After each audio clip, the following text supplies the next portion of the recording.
Mëngjesin e së dielës, në kuadër të masave për rritjen e sigurisë dhe forcimin e kontrollit në institucionet e vuajtjes së dënimit, janë zhvilluar kontrolle të befasishme në IEVP Lushnjë.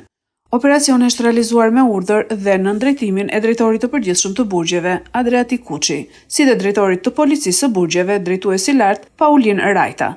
Kontrollet janë përqendruar në regjimet e brendshme të institucionit, në qeli, ambiente të përbashkëta dhe sektor të sigurisë, me qëllim evidentimin dhe parandalimin e sendeve të ndaluara, si dhe forcimin e kontrollit operacional brenda burgut. Në aksion janë angazhuar forca të shumta të sigurisë dhe personeli i administratës së burgjeve, të cilët kanë ushtruar kontrolle të detajuara në çdo sektor të institucionit.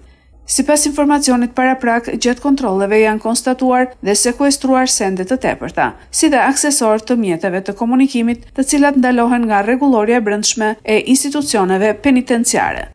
Autoritetet bëjnë me dije se çdo material apo provë që përbën element të veprës penale do t'i referohet SHKBB-s dhe organeve kompetente për vijimin e procedurave ligjore.